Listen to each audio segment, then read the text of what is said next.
The shit I was in was so deep that the crunchy stuff I was walking on was shit compressed by the pressure and heat to small pieces of coal, with occasional diamonds sticking out and cutting my bare feet and slowly turning them into a bloody mess. But there was no one else. No one else to save the whole damn city from this deep and dark conspiracy that smelled so awful that even I had problems with keeping contents of my stomach where it belonged. When the shit gets too deep, when regular people would die screaming in horror, and even the rest of the superpowers weirdos from the Special Efforts team wouldn't know how to handle it, it's always me who dives in and cleans up the mess. That's the nature of my damn curse. It started as another damn day in this damn city. I was slowly drinking my morning coffee and watched the dark and filthy city beneath me. This was my favorite spot, on the edge of the roof of the huge building that served the city as a central for the special police teams. I took my breakfast pills and breakfast coffee here every morning, except when there was a full moon. I don't need the pills when there's full moon. There was a crime being committed nearby. I could sense it. For once, it wasn't thanks to my abilities. It wasn't hard. There's always crime being committed in the city. It was madness. Glorious, terrifying madness. But I used my madness for good. Had to. Hey, buddy, this is the best spot in the city, and you've been hogging it for an hour already. I didn't bother turning around and looking at the asshole who was interfering with my duty. There was still some coffee in my mug. Citizen, this is a police business. Don't interfere. Oh, sorry, Lieutenant. I hadn't realized it's you. I'll wait. It was that idiot flying fox. Fruit the Batman. Useless guy. Although I admit seeing him trying to eat his vegetables while hanging upside down always made me laugh. I had no idea why the commissar kept this fool around. He should be in a loony bin. Oh well, I resumed my brooding, and just when I was about to finish my coffee with the rest of the pills already added to it, I heard a bird cry. I looked up and got the first dose of daily shit right into my mug. Damn bird.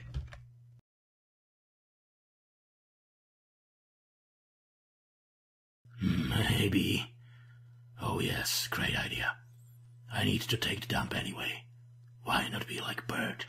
Just be free and shit on that filthy city from above.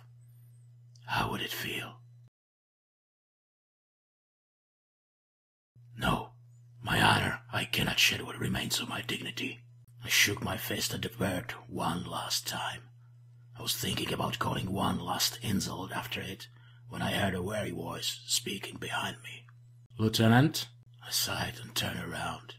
The cop standing behind me was, technically, my partner.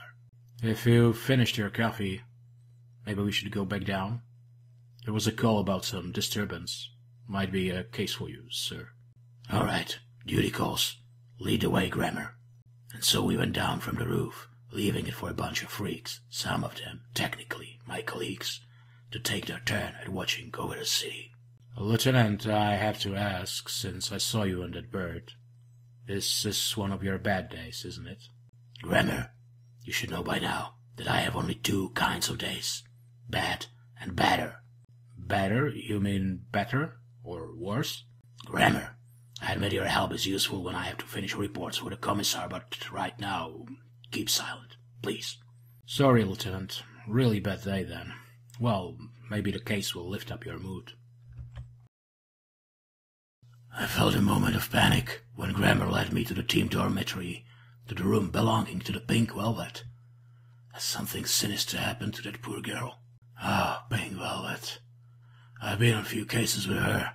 Her empathy and what remind of her seduction skills she was using before she was drafted to be a member of our special unit could be useful, but she was also too soft, unsuited for the world of harsh policing of crimes both natural and supernatural. Her empathy was her strength, but also her weakness, and the incident with the Prince of Shadows broke her spirit. What happened here? And who are you? I asked a cop who was standing in a room and watched the disgusting mess. Grammer leaned to me and said quietly, "This is Jimmy Harmon, Lieutenant. New guy on the regular stuff. He's working here for a few days." "Oh, glad to meet you, Officer Harmon. What happened here?" I didn't like the new guy. He smirked at me. "Oh, this must be the lieutenant." Regular cops sometimes need to be reminded that we are on the same side. "Yes, Lieutenant from the Special Affairs. So, what happened here, officer?" "Yeah, Jimmy, what happened here? And where's Miss Valerie?" I keep telling Grammer that he should use the code names. "Pink Velvet, is she alright?" "Harmon, I have to find a suitable code name for him, but the obvious Harmony didn't fit. Looked at us and sighed. She was screaming something about the monster in the toilet. When I got here, it looked like this. She was hysterical but unarmed. She's at the infirmary." I felt relief. I would feel really bad if something happened to the old girl, but this was strange. There was shit. Oh, no. Get in the official mood. There was excrement everywhere, like the toilet exploded and pumped out half of the sewers in the room. I noticed that Officer Hammond had some of the excrement on his boots and left some footprints in the room. He messed up the crime scene. Those amateurs. "We need to secure the crime scene and call for forensics." "Lieutenant, forensics is not available. They're still going over that gang fight in the mall." "Oh, thanks for reminder, Grammer. They're taking their dang time. Oh well, I'll just look around myself." "We need to clean this shit," Officer Harmon sighed. "I'll try to get cleaning crew on it." "No, they would mess up the crime scene." "Hey, we can't just leave it like this." "Of course not, it's unhygienic. Since I had to go with a mess anyway looking for clues, I might as well make myself more useful. Get me some mop and water and cleaning supplies. I'll go over the clues and clean the rest." Harmon was clearly surprised. "You'll do it, Lieutenant?"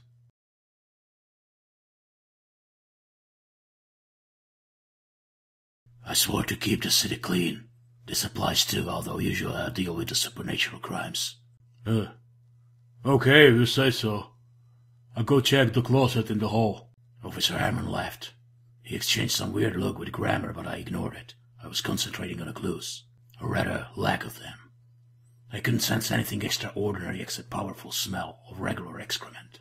It did look like the toilet exploded. It wasn't broken from outside, but no clues. No tentacles, no mysterious remains, no, well, maybe. No, just a piece of tissue. Damn. This might be a harder case than I expected.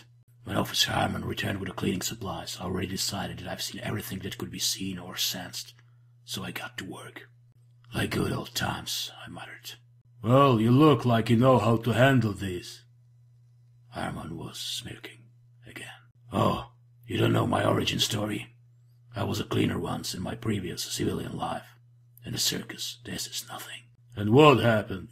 "I was happy there, but one day I got in a fight with a drunk. He bit me.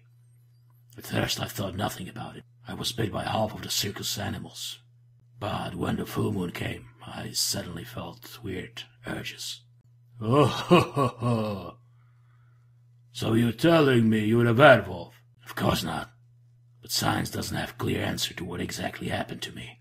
I managed to get through the first full moon without incident. But then I was told that the guy who bit me was a policeman. And suddenly, it was all clear." "You joking, Lieutenant." "I wish I was. But next full moon, I let the urges to take over me." It was madness. Glorious madness.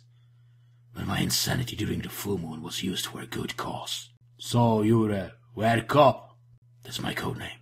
"Cop who's cop only during the full moon is rather useless." "Yes, but I get in contact with the commissar, and his scientist managed to fix special pills for me. Instead of being half-met force of natural law for 2 or 3 days in a month, I keep access to my abilities, although slightly limited, every day. I do my part for the Special Affairs team now. I'm not sure what exactly they're adding in these pills. I'm guessing moon dust, but they work very well. He clearly thought I was full of shit, not just smeared by it from my cleaning." "Abilities, huh? So you have some superpowers? The state of my mind allows me to see things that others miss. I can feel and see and sense far beyond normal humans.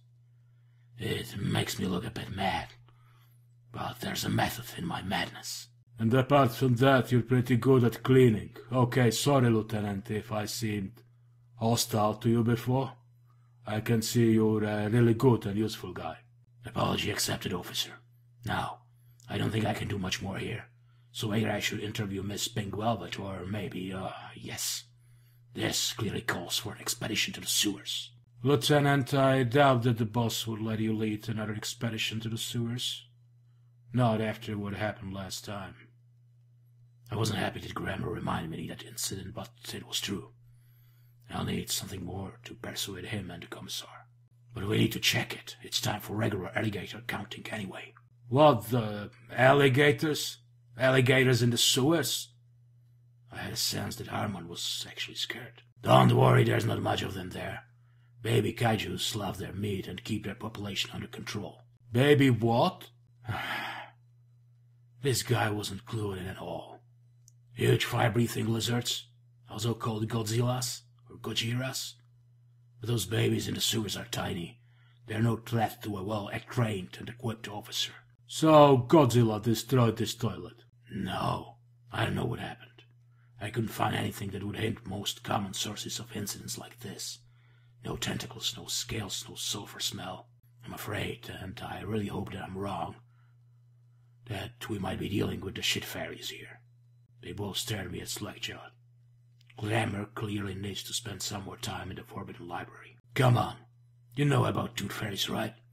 Sinister beings that steal teeth from children and careless adults for some reasons the science wasn't yet able to find out. Shit fairies are similar, but they take different stuff, and are far more sinister and smelly. Shit fairies, ho ho ho! Harmon didn't believe a word I was saying. You won't be laughing so hard when you meet one. But my warning was falling on deaf ears, or intellect too feeble. Anyway, let's go see Pink Velvet. Maybe, Lieutenant, you should clean yourself a bit first? Grandpa was right, and I thanked him for the reminder. When I'm in the middle of the case, I sometimes forget about obvious things like this. While I was doing what I could at the public toilet, Grammar was clearly thinking about something that was making him uncomfortable. Well, Lieutenant, there's something you should know about the Jimmy, Officer Harmon. Go on, Grammar. He is not a very nice guy. I've been asking about him ever since he got transferred here. And he is, well, not very nice. Be careful around him. Thank you for the warning, Grammar. I noticed something sinister about him. Tell me more.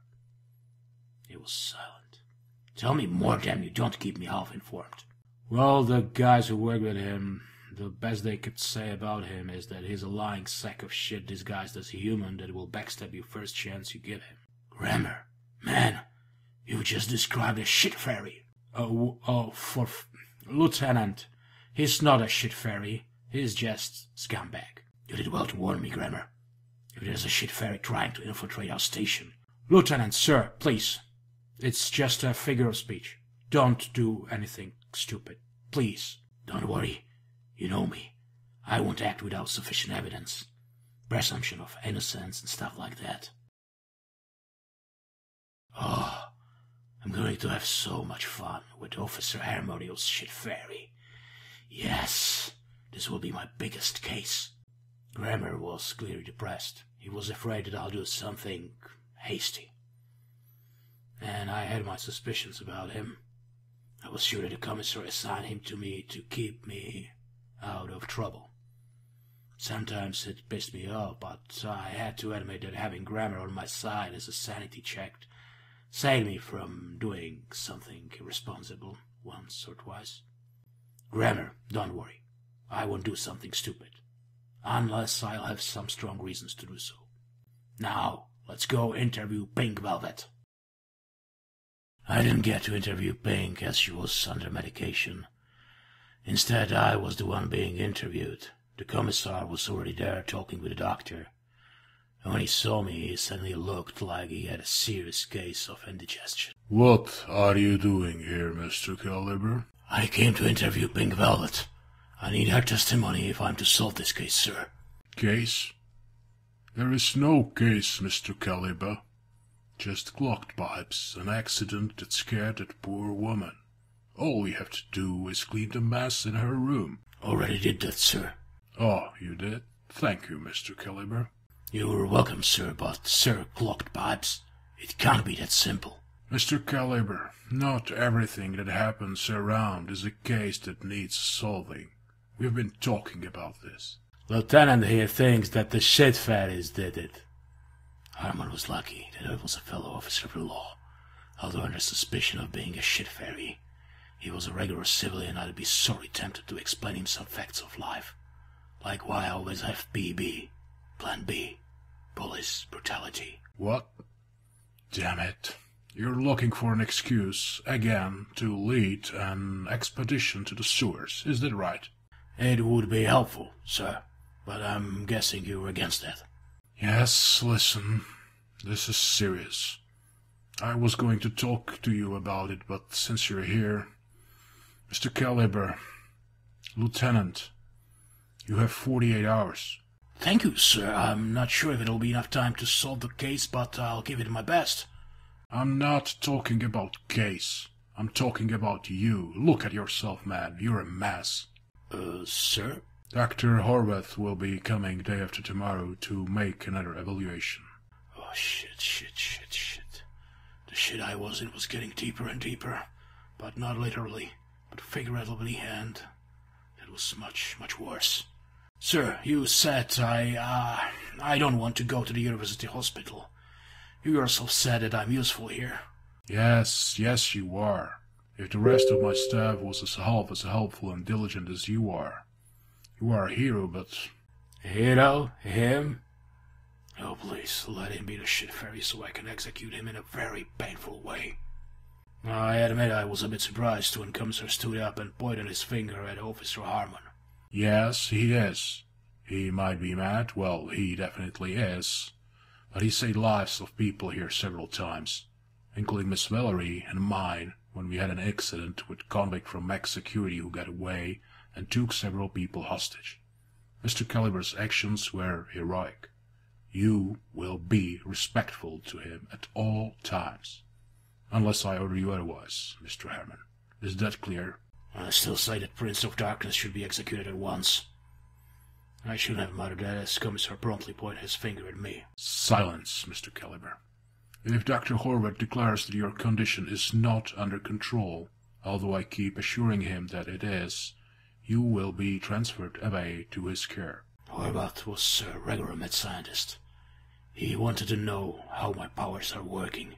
He wanted to cut me to pieces and find out what is making me a Werecop. My deepest fear was that one day I'll cross the line and piss the Commissar too much, and he'll let Horvath take me out of the force. So I kept silent and waited. For the next 48 hours, forget about cases. Forget about your need to serve the justice and innocent, and for once, look up after yourself.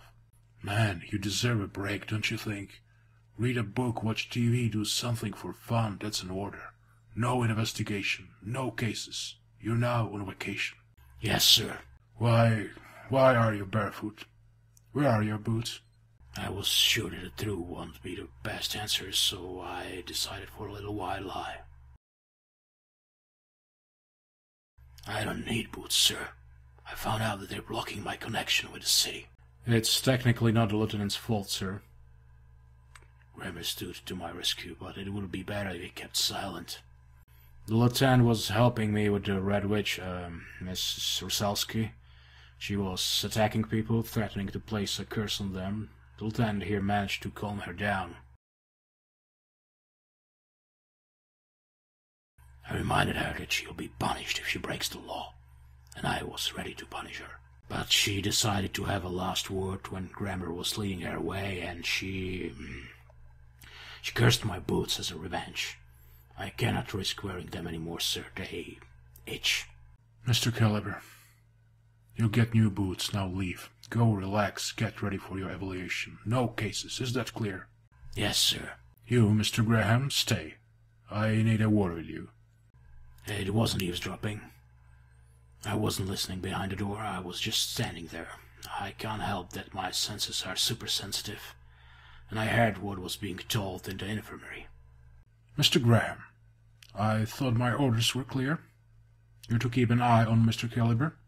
Keep him focused on reality. Watch him in case he's getting too deep in his weird state of mind. Sir, I'm doing what I can. By correcting his reports. Mr. Graham, sometimes I think that the lieutenant's affliction is contagious. Did he bit you by any chance? No, sir, when he goes sideways, it's often best to work with him a bit. And you know that whatever weird stuff he does and says, he has results. Good results. I know, that's why I would hate it if Horvath takes him away. You know what he does. Dismissed, Mr. Graham. I couldn't sleep. I spent the rest of the day as much vacating as I could, while still keeping with my oath. I used the time to exercise in the gym. My body was a machine for upholding the law and solving crimes, but every machine needs maintenance and oiling to keep up in shape. I should have done something for my mind too, but I just couldn't. I kept thinking about my upcoming mental evaluation, and about shit fairies and Harmon. There was something sinister about him. I learned to listen to my instincts. Even if he was normal human, he was up to something bad. Damn it. Traditionally, cops who need to turn off their mind after a day of crawling through the filth get drunk. I couldn't. The alcohol and my Werecop pills, not a good combination. Pills. I've decided to go get some. Just something to help me fall asleep. Although it sometimes annoys me, the fact that the commissar demands that all special effort team members live in the police station compound, so we're on call all the time, can be helpful. It wasn't the first time when I walked to the infirmary to talk to the guy on night shift into giving me something mild for the sleep. It also wasn't the first time I phoned him sleeping on duty. Remembering what happened last time, I decided against reminding him that sleeping on duty is a serious offense. The commissar would have words with me again. At first I wanted to just take what I needed. The lock on infirmary would pose no problems for me, but then I noticed it was unlocked. I entered the room carefully and examined sleeping Officer Carey. I sniffed at him and then sniffed his half-empty cup of coffee on the table. Either he was sleeping on duty intentionally, or there was a crime in progress. Yes. I checked the normally locked cabinet holding the medication, and I was pretty sure that it wasn't supposed to be this empty. Raising the alarm would inform the criminals that their nefarious plot was discovered. For now, it's just me. So, look for clues. This must be the work of the shit fairy. Harmon did it. He stole the drugs and he's carrying them down to the sewers. Yes. It now made sense. I looked around and started to sniff the floor methodically, and I found it. A faint odor of excrement. Another and another, leading me out to the corridor. I followed the trail to a locked door in the dormitory, near Pink Velvet's room. Door leading down to the basement and to the sewers. Shit fairies stealing our shit. Damn. Deeper and deeper in the fecal matter I must go. I was sure that if I'll follow, I'll find Harmon at the end of the trail, escaping with the drugs from the infirmary. Why was he doing it? It can't be just simple theft. Oh, I wasn't the only one in the team who required special medication. That monster is trying to destroy Special Efforts team. He would leave the city defenseless against supernatural crime. Shit fairy. There must be a whole nest of them down there. I needed help. Or weapons. Help. I wasn't sure who from the team would be immune or at least resistant to the shit fairies. Better to do this alone. No one would miss me if it went bad. I didn't have any family, only my police work. And this will probably end up with a huge bang. There was a well-equipped armory, but the commissar strictly forbade the guard from giving me anything without his express orders. There was no time looking for approval. So, shit fairies. Yes, I know what I'll need. I broke into the cleaning cabinet, and after a few minutes I had a bomb made from bleach, a few sprays and odds and ends. I added a few of those perfumed air refreshers. I was sure that if nothing else, shit fairies should hate the smell of those. Now I had to go through the locked door down to the basement. Kick under the lock. Another. Too bad I still didn't get my new boots, but I couldn't give up. I kicked one more time, and the door broke. And down I went. I followed the trail through the basement down the stairs. I was in a deep and deeper shit now, literally. The sewage pipes were broken. The underground parts of the station connected to the sewers were extensive, and most of the connections were blocked with brick walls. But someone broke through one of them to gain access to the city sewers. And in process of doing that, he broke the sewage pipes and attempted to close them with the valves. That caused overpressure. That caused the disturbance in Pink Velvet's room. The problem was that the shit was everywhere, and I lost any chance to track down the shit fairy by following the trail. But I couldn't give up. The city depended on me. And so down I went, deeper and deeper. I was hoping that I wouldn't meet any alligators or baby kaijus. I wasn't equipped to deal with them, not now. It seemed like hours, but I finally found something. Several paper boxes full of pills placed on the side of the tunnel. And light in the distance, and voices. There really was a whole nest of shit fairies here. 2 more loads and we're done. Move it to the car, I'll go take the rest. No, you won't, shit fairy Harmony, you won't. I had to take him down quickly and quietly, then I had to destroy the nest with my bomb. But all my plans went to hell when I heard another voice calling, somewhere behind me. Lieutenant, are you here? Lieutenant, I know you're here somewhere. Oh no, Kramer, not now. What the hell? Oh, shit. Shit fairy Harmony took out a gun. So they could use cold iron after all. Damn, I had to warn Grammer. Grammer, watch out, he's got a gun. What? Harmon, what are you doing? Grammer, poor clueless Grammer. Damn shit fairy was aiming his pistol at us. He was looking angry. Angry enough to shoot. How does it look? Hands up, you idiot. You too, you loon. I couldn't put my hands up. There was a bomb in one and my mirror in the other. I wasn't sure what to do. I was safe enough, but Grammer. You're stealing the drugs? You. Just improving my retirement funds. And I'm thinking about helping the world by shooting one lunatic and his useless minder. Hands up, I said. I guess that I served as too much inspiration for programmer. He forgot that he's just human, and with an angry scream, attempted to jump at the shit fairy. And that asshole just shot him. That made him a fair game. I dropped the bomb and whipped up my revolver. I'm sure I hit him with all 6 shots, but I should have aimed at the head. Ha ha, you idiot! You thought this toy of yours would work on me? So, shit fairies are either immune even to my special enchanted ammo, or he's wearing a bulletproof vest. I should have been faster. He shot me. It hurt. My revolver dropped out of my hand and splashed down in the shit. I thought I was quickly losing control over my left arm. Only my Werecop abilities were keeping me standing.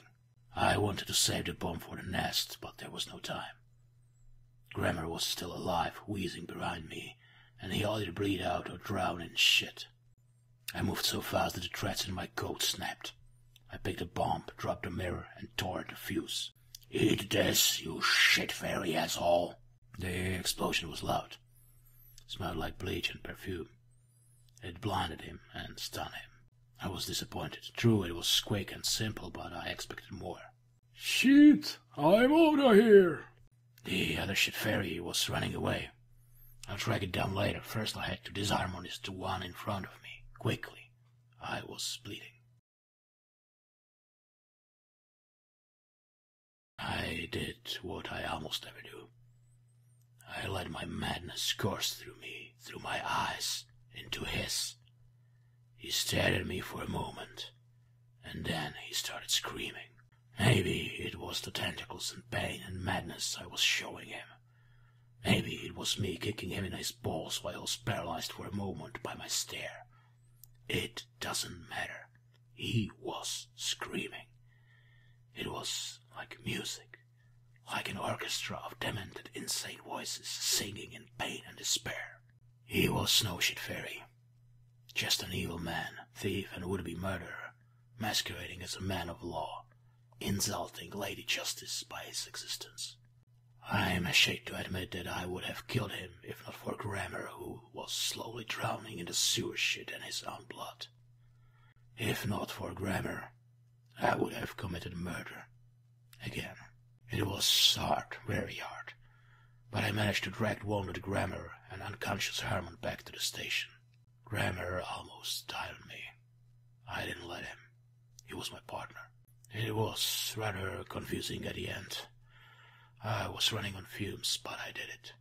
I saved the day again, and survived. I woke up in the hospital cell in the maximum security wing. There were nurses and doctors attending to my wound and battered body. There was the commissar, screaming at people and at me.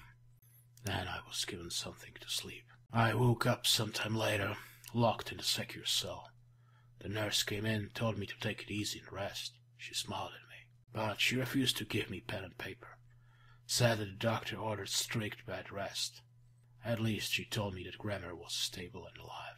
I realized that the 48 hours the commissar gave me were probably up. My evaluation. If I failed my evaluation, they'll take me away. This might be my last case report. So I gave it all I could. This is the best report I ever wrote. The gunshot in the arm was itching, but I had worse. So when they led me to the commissar's office the next day, I was feeling rather well, physically. Dr. Horvath was there, studying me like I was a sample under a microscope. The commissar waved me in the chair in front of his desk. Mr. Caliber, how do you feel? I'm fit for duty, sir. How about Officer Grammar? Mr.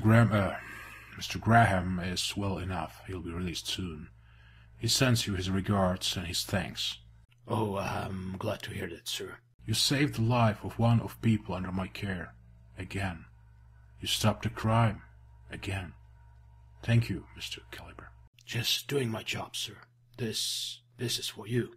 Why are you giving me a roll of toilet paper, Mr. Caliber? I apologize, sir, but they refused to give me normal paper, and this was the only thing available. Also, I apologize that it might not be as well written as usual. Officer Grammar usually helps me with my reports. This time it's just me. The commissar was staring at the roll with my report for a moment, and sighed. Just give me a verbal. What happened from your unique point of view? Were there any shit fairies involved? Oh, they're out there in the sewers somewhere, I'm sure about it, sir, but they were not involved in this case. He was watching me for a moment. All right, you're off duty for a week, Mr. Caliber. Doctor's orders, no duty until they take out the stitches. I hope that this time you'll be able to enjoy some well-deserved peace. I was surprised. Grateful, but surprised. Sir, what about my evaluation? I looked at Dr. Horvath. He didn't seem happy. Under the circumstances, we agreed to postpone your next formal evaluation indefinitely. I couldn't control myself and let the happiness I felt show in my face. Don't take it as a free license to disregard my orders, though, Lieutenant. If you cross the line, I'll reconsider it. Of course, sir. Thank you, sir. You lost your code and your recorder. There are replacements waiting for you in your room, that's all. Dismissed, Mr. Caliber. Have some rest, son. It wasn't eavesdropping. I wasn't listening behind the door. I was just standing there. I can't help that my senses are super sensitive, and I heard a discussion between the commissar and the Dr. Horvath. I also had a very good excuse. Someone messed up the sign on the commissar's office again. I was fixing it while listening to them. That man is insane. Totally, completely insane. Yes, and? He's in the right place. He's repaying his debt to society. He's helping. He's saving lives. He's one of the few people here I could really trust with stuff like suicide watches. He can calm most of inmates better than drugs. You are abusing him. He's supposed to get help, not help you. I'm sure he doesn't see it this way. He's happy here, in his own special way. You know, I wonder, what if his condition is contagious and you all got it? You became part of his delusions. I'm sometimes wondering the same thing, Doctor, but I'm keeping him, and I let him do what he does. This is, have it your way. I'm not going to say anything. But could you at least keep him away from those signs? Maybe tell him it's a part of the secrecy. I tried. I gave up. He insists that everyone who gets past the security checkpoints knows the truth anyway. I'm pretty sure he's fixing the sign on my door right now. Of course I was. The sign should say Norport Police Department Special Affairs Unit, not Norport Mental Health Institute.